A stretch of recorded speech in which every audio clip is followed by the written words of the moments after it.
हैं, आइए सुनते हैं कार्यक्रम ये जम्मू है।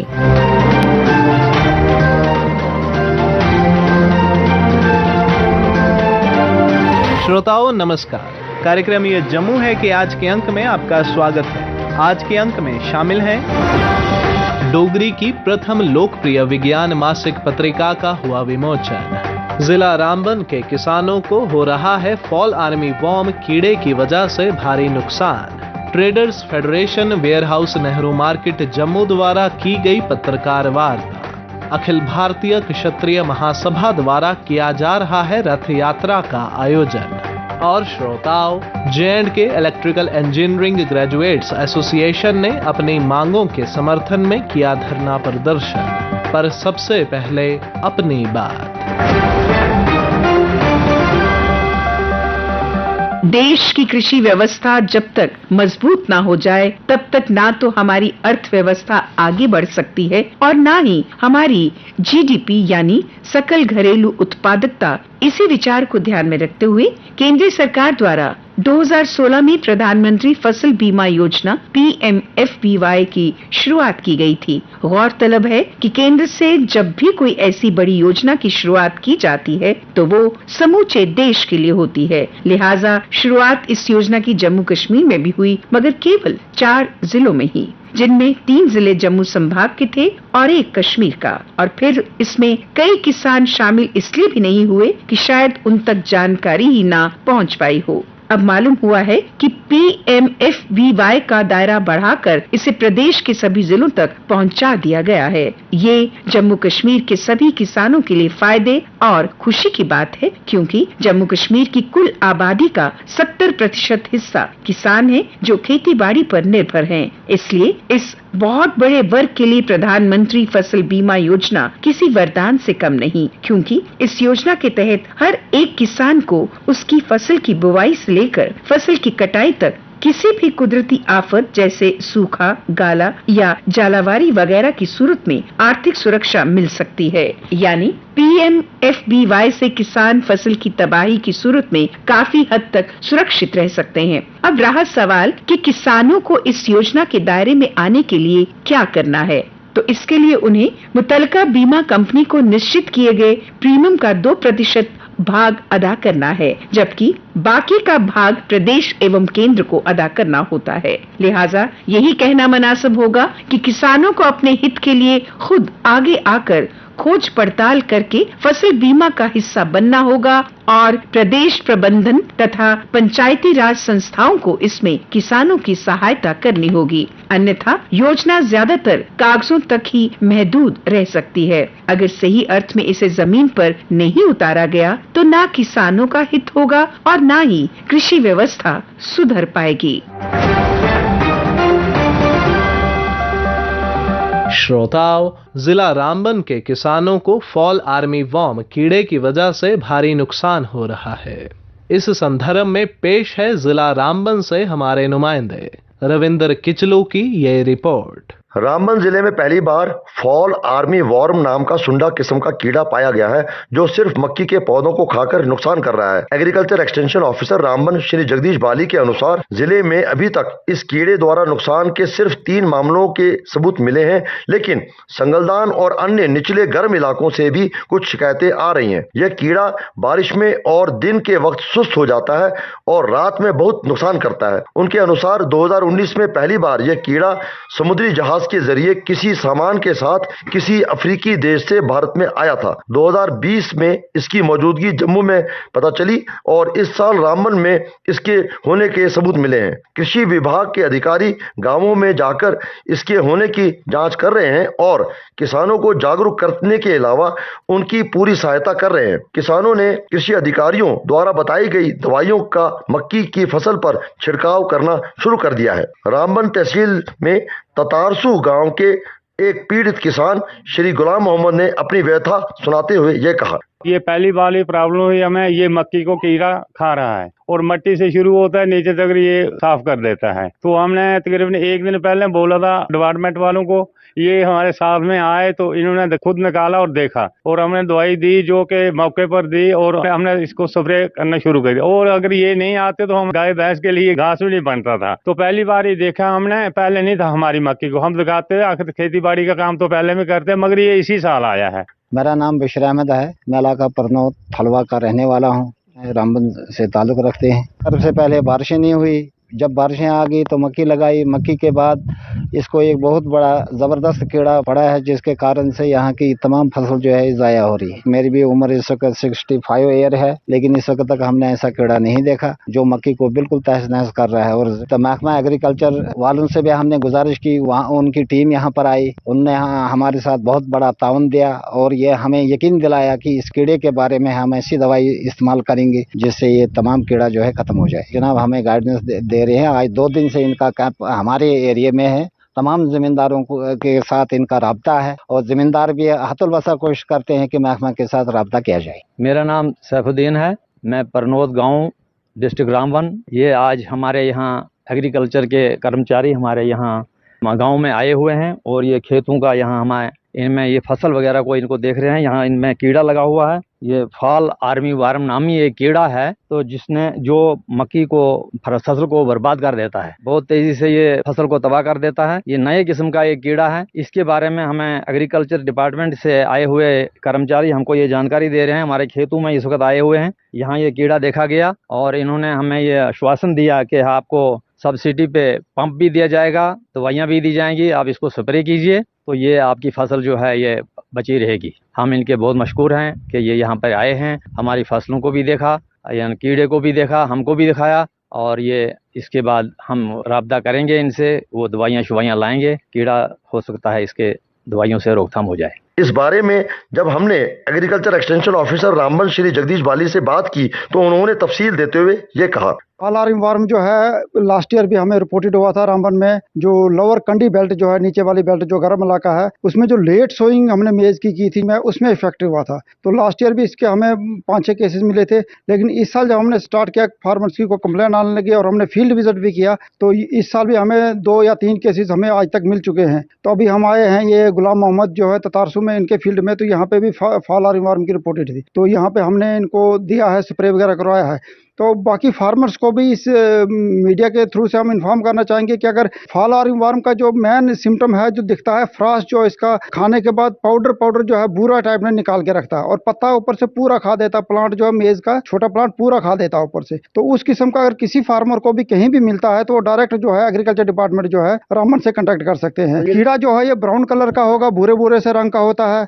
मुंह जो इसका काले रंग का होगा। तो इसके फ्रंट में अगर ध्यान से देखोगे, मुंह के ऊपर जो इन्वर्टेड उल्टा वाई बना हुआ दिखेगा और पूंछ पे इसकी 4 डॉटेड दिखेंगे, जो इसकी मेन पहचान होती है। और दूसरा ये फ्रास्ट जो है बहुत ज्यादा जो बुरा जो निकालता है, बहुत ज्यादा छोड़ता है। रात को ये बहुत ज्यादा एक्टिव हो जाता है, रात को बहुत ज्यादा नुकसान करता है। अगर ये कहीं पे लग गया तो 5 से 6 दिन में ये पूरा फार्मर का फील्ड जो है खत्म कर देता है। तो फार्मर को भी बहुत विजिलेंट रहना पड़ेगा, बहुत एक्टिव, कि कहीं पे भी अगर इस किस्म की कोई भी वहाँ पे सिम्टम मिलता है तो उनको एग्रीकल्चर डिपार्टमेंट में जल्दी से जल्दी इन्फॉर्म कर देना चाहिए। अभी जो रेनी सीजन हमारा चल रहा है तो यहाँ पे हमें 3 केसेस मिले थे। तीनों केसेस में जो है ये अभी इतना नुकसान नहीं पहुंचा रहा, मरला 2 मरला 4 मरले या 1 कनाल तक जा रहा है। लेकिन जो ही अब रेनी सीजन खत्म हुआ है, अब धूप लगी है, तो जो ही धूप वाला सीजन आएगा तो इसकी जो इन्फेक्शन की जो है पीड जो है और ज्यादा बढ़ जाएगी और ये और ज्यादा एक्टिव हो जाएगा। एग्रीकल्चर डिपार्टमेंट जो है इनको रिकमेंडेशन दे रहा है, दवाई जो हम इसको फार्मर्स को रिकमेंडेशन कर रहे हैं वो खरीद के लाके इनको स्प्रे कर सकता है। अगर किसी को दवाई यहाँ पे नहीं मिलती है तो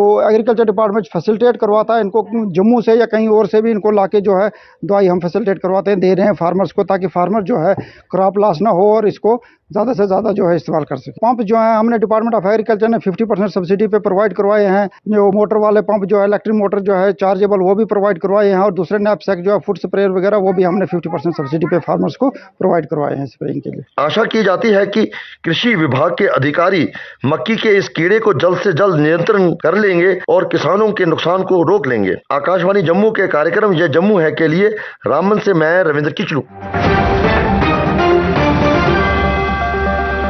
2 रोज पहले यूनिवर्सिटी ऑफ जम्मू के ब्रिगेडियर राजेंद्र सिंह ऑडिटोरियम में डोगरी की प्रथम लोकप्रिय विज्ञान मासिक पत्रिका विज्ञान जात्रा का विमोचन हुआ। इस संदर्भ में डोगरी संस्था जम्मू के प्रधान ललित मगोत्रा ने अपने विचार यूं रखे। एक बड़ा समृद्ध सरमाया है लोक साहित्य का, मौखिक साहित्य का। तो जानते जाओ लोक कथा लोकगीत में 12 कार का बड़ी लंबी चौड़ी लिस्ट है, वो सारा डोगरी च है साढ़े। लेकिन डोगरी का जरा लिखित साहित्य है, इसका इतिहास कोई बड़ा पुराना नहीं है। डोगरी ने जी तरक्की की है, डोगरी का जरा विकास होया है वो अभूतपूर्व है, अनप्रैसिडेंटेड है। अज डोगरी हज़ारे की संख्या किताबां कुछ एक भी किताब नहीं 1940 के दशक अज हज़ार किताबां। अज डोगरी स्कूले कॉलेज यूनिवर्सिटी पढ़ाई जाती है, डोगरी के PhD के स्टूडेंट हैं। अज डोगरी साहित्य अकादमी द्वारा मान्यता प्राप्त है, साहित्य अकादमी के पुरस्कार मिलते हैं और डोगरी भारतीय संविधान के 8वें शेड्यूल में शामिल है। और किस चीज पहले गए डोगरी जम्मू कश्मीर की ऑफिशियल भाषा के तौर पर ऐसी मान्यता मिली है। ये कन्ने गए डोगरी जेड़े अज का इंटरनेट कन्नै कनैक्टेड सॉफ्टवेयर है वो तकरीबन सारे मॉड्यूल अज डोगरी लोगों के इस्तेमाल करने लिए अवेलेबल। तो डोगरी ने इस लैवल तक इस हद तक तरक्की की है तो डोगरी संस्था का नाम तो इन्हें लिया, लेकिन वो व्यक्तिगत तौर पर लोगों कितना कंट्रीब्यूशन किया है। डोगरी डिपार्टमेंट ने 1983 को लेइए अज तक लगातार वर्कशॉप्स करी है, स्कूले दे पहली क्लास को लेइए 10वीं तक दे सिलेबस बनाए, किताबां छापियां, ये भी जम्मू यूनिवर्सिटी ने की। इस अवसर पर केंद्रीय मंत्री डॉक्टर जितेंद्र सिंह मुख्य अतिथि थे। उन्होंने अपने संबोधन में कहा, असी डोगरी विभाग का आने वाले समय च बड़ा ज़्यादा अपेक्षा भी रहो, क्योंकि उत्थे दे जेड़े जियां ने इशारा किया फैसला तो उनके वास्ते भी एक नवा रोजगार का विकल्प है। भी डोगरी की PhD तो करी ली, भी लानी कुत्थे घर च फ्रेम तो लाई उड़िया, भी वो अगे कुत्थे जाना। एक विकल्प है अनुवाद सिखाना, विज्ञान सिखाना, ये साढ़े वास्ते भी एक रोजगार का नवा विकल्प बनग, लाइवलीहुड का नवा विकल्प बनग। इस वास्ते जिते कन्ने कन्ने असी डोगरी की शनाख्त का विषय है, स्वाभिमान का विषय है। मैं आखां कि जिसले 2047 आज़ाद हिंदुस्तान अपनी 100वीं सालगिरह मनाग तो भारत विश्व पटल उपर खड़ोते का हो तो भारत की वो जी सक्सैस स्टोरी है उत्थे तक पहुंचने की कामयाबी की कहानी है, वो शब्दावली विज्ञान की शब्दावली होनी है, क्योंकि वो विज्ञान के राहें पुजना है। तो क्या आस किश ऐसा संकल्प करिए अज जितों रुखसत हो सकने कि वो विज्ञान की शब्दावली लिखने की भाषा डोगरी होए, लिपि डोगरी होए। इससे संकल्प करने, इससे प्रार्थना करने, बड़ी बड़ी बधाई तो बड़ी बड़ी मौत। स्टैंडर्ड ऑपरेटिंग प्रोसीजर बड़ा अच्छा है। 20 बच्चे आखते तू इस भाषा च अध्ययन कर तो तू बराबर की कंपीटीशन अपनी प्रतिभा का मुजाहरा भी कर सकता। और मुझे सही होंदा है कि वर्तमान सरकार जी मोदी जी की सरकार है, जिस चाली का उन्हें क्षेत्रीय भाषाओं पर बल दिता है, ये बड़ा अनुकूल समा है। नॉर्थ ईस्ट उत्तर भारत अस एक बखरी राशि निर्धारित की है बजट की फॉर एक्सटेंड स्क्रिप्ट्स। एक नवी कैटेगरी आई है। हिंदुस्तान दी ऐसियां लिपियां जिहड़ियां लुप्त हो चुकी हैं कि क्या शुरुआत एबस्ट्रैक्ट कम से कम डोगरी लिपि च होए करी सकते हैं, लेकिन वो वास्ते भी असीं क्षमता पैदा करनी पाओ कि उस चाली का भाव एक्सप्रैशन होए। आखने का तात्पर्य कि इस सरकार ने उस प्रति अपनी इच्छा शक्ति दसी है। जियां असें पूर्वोत्तर किया या जियां प्रोफेसर ललित होरें आख्या कि इस सरकार ने मात्र एक ऐसा प्रदेश राज्य है यूटी है जिथे 5 ऑफिशियल लैंग्वेज जिहदी डोगरी भी शामिल हुई है। तो इस वास्ते अस डोगरी भाषा के कन्ने कन्ने डोगरी लिपि वाले पासे भी ध्यान देचै ताकि कल जे असें और एक छड़ा भाषा तक ही सीमित नहीं है, आने वाले समय च सारा का सारा ज्ञान जिहड़ा है वो विज्ञान हो जाना। Technology innovation and innovation, technology not limited only to technology but innovation. Technology requiring new innovation every day. जिहड़ा जिन्ना इनोवेशन करे उहे कमाई हो, उहे रोजगार हो। आखने का तात्पर्य ये कि असीं अनुवाद करने वाले भी वो चाहिए ऐसे विद्वान जिहड़े विज्ञान के जानकार होण, विज्ञान विच भी जिहड़ा अध्ययन भी किते दा होवे, अध्यापिका भी कीती दी होवे, शोध भी किते दा ते कन्ने कन्ने डोगरी का भी समझ उहदा अध्ययन रखदे होण। इस चाली का असें कि एक नवा एक ग्रुप तैयार करना पौना है आने वाले टाइम वास्ते। डोगरी का अनुवाद इस चाली का हुआ है भी जिहड़ा डोगरी च इम्तिहान देवे उसी नुकसान नहीं हुआ। कई प्रदेश है इस दे च काफ़ी हद तक प्रगति की दी है। गुजरात ने की थी, आंध्रा ने की थी। आज तो 4-5 बरे पहले IAS के पहले 5 टॉपरें च एक ऐसा जाल था जिसने ग्रेजुएशन पूरी BA तेलुगु मीडियम की थी। जब तक साड़ा अनुवाद उस स्तर का नहीं होगा तुसी यकीन करो अस डोगरी कन्ने भी अन्याय करगे ते डोगरी बोलने वाले और बच्चे कन्ने भी अन्याय करगे जेडे अंग्रेजी के जानकार ने। आज अखिल भारतीय क्षत्रिय महासभा द्वारा रथ यात्रा का आयोजन किया जा रहा है। यह यात्रा सुबह 10 बजे राज तिलक भवन पुरानी मंडी जम्मू से प्रारंभ होगी। इस रथ यात्रा के बारे में विस्तार से जानकारी देते हुए अखिल भारतीय क्षत्रिय महासभा के राष्ट्रीय अध्यक्ष महेंद्र सिंह तंवर ने बताया, आज ये जो रथ यात्रा है ये तीसरी रथ यात्रा है और इससे पहले 2 रथ यात्राएं जम्मू से। पहली रथ यात्रा दशहरा के दिन 17 अक्टूबर 2010 को यहीं से राज तिलक भवन से हमने शुरू की। 5.5 महीने की रथ यात्रा थी वो, और वो 12 और 13 मार्च को दिल्ली में आई, कश्मीर से कन्याकुमारी और कन्याकुमारी से दिल्ली। पहली रथ यात्रा का समापन जंतर मंतर और रामलीला मैदान में हुआ। 2017 में इसी जगह से 9 अगस्त के दिन हमने दूसरी रथ यात्रा शुरू, यहाँ से कन्याकुमारी और कन्याकुमारी से दिल्ली। उसका समापन तालकटोरा स्टेडियम में हुआ। आपको जानकर बहुत प्रसन्नता होगी, अखिल भारतीय क्षत्रिय महासभा के सतत प्रयास के कारण केंद्रीय सरकार ने संविधान में संशोधन करके पार्लियामेंट में बाकायदा कानून पास करके 10% आर्थिक आधार पर आरक्षण लागू किया। ये महासभा की बहुत बड़ी अचीवमेंट है। आजादी का अमृत महोत्सव के तहत हर घर तिरंगा मुहिम के संबंध में traders federation warehouse Nehru market Jammu द्वारा एक पत्रकार वार्ता का आयोजन किया गया। पत्रकारों से बात करते हुए फेडरेशन के अध्यक्ष दीपक गुप्ता ने बताया, हमारे आज़ादी के 75 साल पूरे हो रहे हैं और पूरा भारत देश के नागरिक आज़ादी के अमृत महोत्सव मना रहे हैं। मैं समझता हूँ ये 15 अगस्त जो है इस बार खास है और इस खास को यादगार बनाने के लिए और राष्ट्रीय झंडे के सम्मान के लिए हमारे माननीय प्रधानमंत्री नरेंद्र मोदी जी ने अपील की थी, हर घर तिरंगा, हर गली मोहल्ले में तिरंगा लहराया जाएगा। और राष्ट्रीय झंडा जो है हमारी शान है, हमारी जान है और पूरे भारतवर्ष के लोग जो है इस 15 अगस्त को आज़ादी की खुशी मना रहे हैं। मैं समझता हूँ इस खुशी का इजहार करने के लिए हर दुकान के ऊपर, हर गली मोहल्ले के ऊपर तिरंगा लहराया जाएगा। उसी को देखते हुए हमारी trader federation warehouse Nehru market ने डिसाइड किया है हम हर एक दुकान के ऊपर जो है तिरंगा लहराएंगे। जम्मू कश्मीर की सबसे बड़ी अनाज मंडी वेयरहाउस नेहरू मार्केट जो है 13 अगस्त से 15 अगस्त तक हर एक घर में, हर एक दुकान के ऊपर तिरंगा लहराएगी। और इस मौके के ऊपर दोस्तों हम एक घोषणा करने लगे हैं, हर एक दुकानदार और हर एक घर का नागरिक ट्रेडर फेडरेशन वेयरहाउस ने उन सब के लिए, जम्मू के शहर वासियों के लिए तिरंगे रखे हुए हैं। बिना पैसे दिए हुए हमारे ट्रेडर फेडरेशन ऑफिस में तिरंगे पड़े हुए हैं। हर एक जम्मू का नागरिक, हर एक जम्मू का दुकानदार यहाँ हमारे ऑफिस में आके तिरंगा कलेक्ट कर सकता है। हर एक नागरिक जो है हमारी फेडरेशन में आके जो है झंडे कलेक्ट कर सकता है। इस अभियान को जो हमारे प्रधानमंत्री नरेंद्र मोदी जी ने इस अभियान को आगे बढ़ाते हुए हर एक राष्ट्रभक्त से हम अपील करेंगे, झंडा जो है लहराएगा। और श्रोताओं, Jammu and Kashmir electrical engineering graduates association ने अपनी मांगों के समर्थन में धरना प्रदर्शन किया।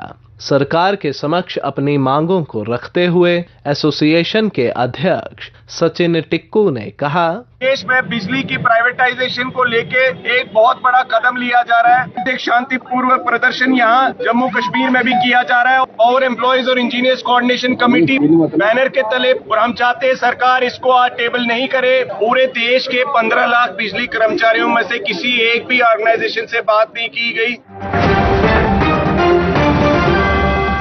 इसी के साथ ही कार्यक्रम ये जम्मू है का आज का अंक समाप्त होता है।